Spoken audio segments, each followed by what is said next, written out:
People are always asking for affordable housing, and there's a need for it, and I think the more the better. We're considered a cost-burdened community in terms of housing, and that's really unacceptable. When you go to typically underserved neighborhoods, there's a lot of trust issues. Miami ranks among the 10 worst cities in the U.S. offering affordable housing units. Is there a way to fix this crisis?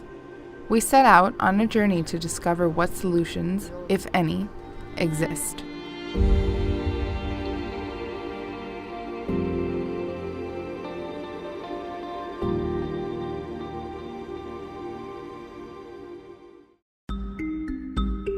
But before looking into possible resolutions, we wanted to see what it takes for developers to build affordable housing. So the reason why sometimes affordable housing takes more is because of the administrative. For 4 units, I had books like this to fill out the administrative requirements. You have to stuff all these files, and the reason why you have all this file stuffing is because they're so worried about people cheating and stealing because they have in the past. But they're treating you like you're building a big building. It's just a fourplex, guys. Currently, Avrajan's team at the Vagabond Group, in collaboration with the Omni-CRA, a redevelopment agency comprised of Miami City commissioners, are restoring 5 complex buildings in Overtown. Walk me through the process of what you guys have been doing here specifically. One of the things that we really strive to do is not move people off-site at any time, and fortunately we have 2 buildings to the north, and we were able to on-site relocate the people in this building into that building. Pretty much everything in the building will be considered new. Designing new electrical drawings, new mechanical, new plumbing.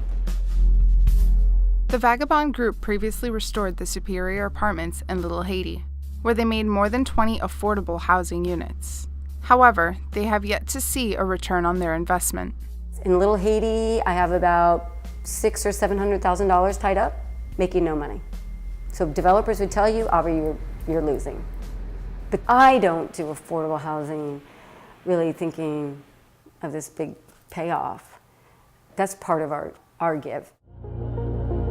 After seeing developers' efforts in creating affordable housing, we came across a potential solution that could facilitate this process. The Opportunity Zone program is a new piece of legislation which was introduced under the 2017 tax reform law. Opportunity zones are defined as low-income, high-poverty areas. In Miami-Dade County, 68 tracts were designated Opportunity Zones. This includes communities like Little River, Little Haiti, and El Portal.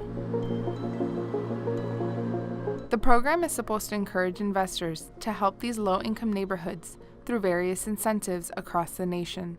These are private sector dollars coming into distressed communities where 50 million Americans live and providing real opportunities for long-term sustainable growth that can transform communities and the people who live in there.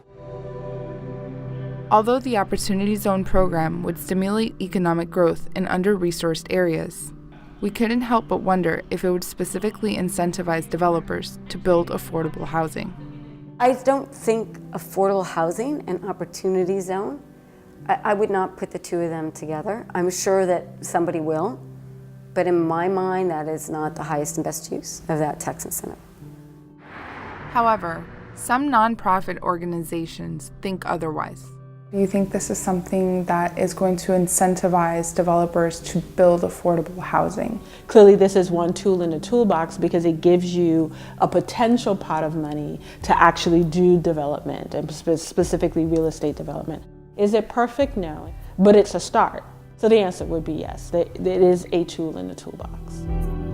Even though opinions vary on what the Opportunity Zone program will actually do for affordable housing, all agree that communication is key when it comes to preserving the culture in those areas being redeveloped. Can gentrification or displacement happen? Of course it can.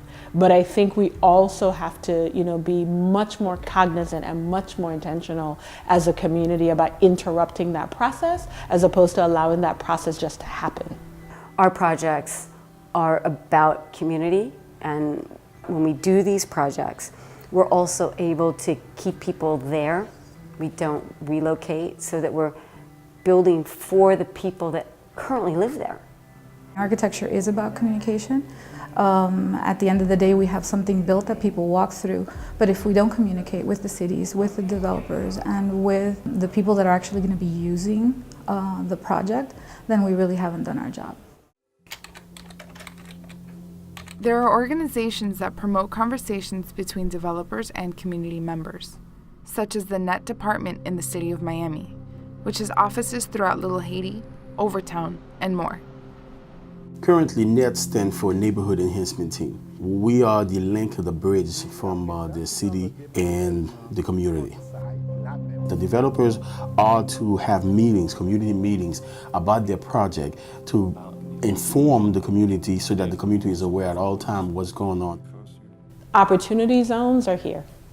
Now that it's here, are we just going to sit back and just let things happen, or are we going to try to influence the process? Is it perfect? No. And even the authors of it, having had conversations specifically with at least one of them, they say it wasn't perfect, but it's a start.